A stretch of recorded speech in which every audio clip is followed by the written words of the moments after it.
I'm going to film this with my camera pointed at my refrigerator, and I'm going to talk. It's a very brief video on how to keep your drinks cold. Everybody likes a cold drink.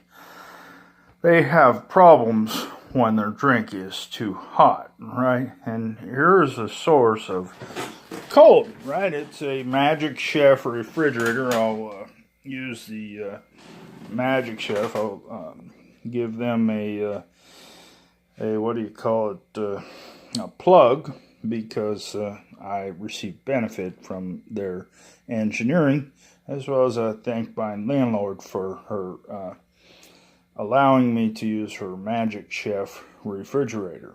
Now, many people know that they get a soda out of the refrigerator, they pop it open, and they drink it, and it's not cold enough about 2 or 3 minutes later. One of the sources of the heat that warms it up is your hand.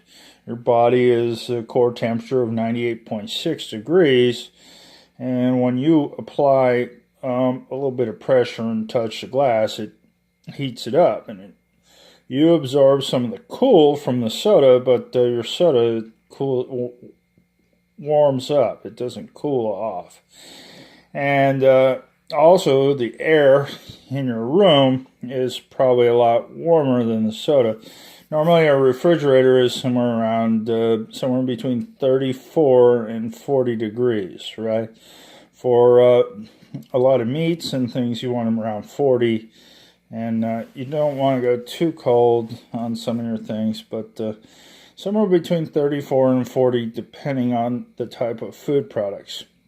Okay, there are a lot of things that you take out of the refrigerator, either in preparation to cook or in preparation to eat, and by the time you've prepared them, they're not as palatable because they're much warmer. So my advice is you just reach over here, and here's my glass of coffee. I'm going to take a couple sips, and then what did I do? Put it right back in the freezer. And as long as I don't leave it in there and forget about it, that thing is going to stay cold.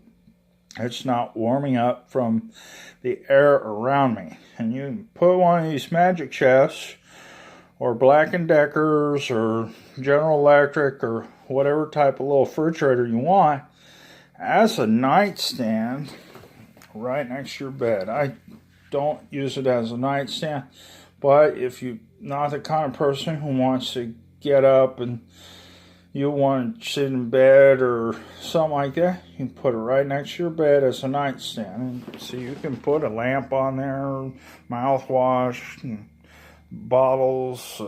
I got a nightstand that I don't use as a nightstand, but I use it for my laptop.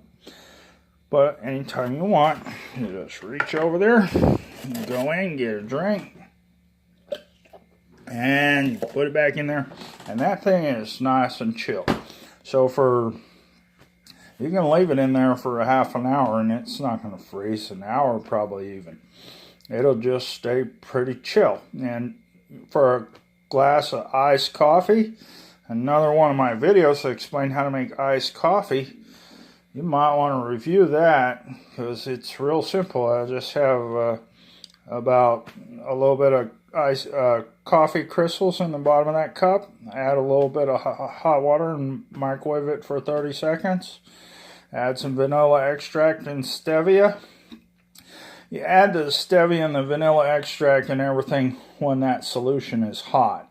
Then it goes into solution with that coffee water solution, and you don't have problems with mixing, right? The mixing problems come when it's a cold water or cold milk or something.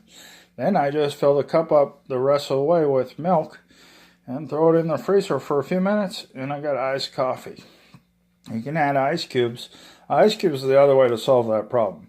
But what happens to ice cubes, they melt, and what happens to melted ice cubes in a drink, you get diluted drink, right? So your Pepsi is not as strong, it's more watery, all those kind of problems associated with that. This is the solution.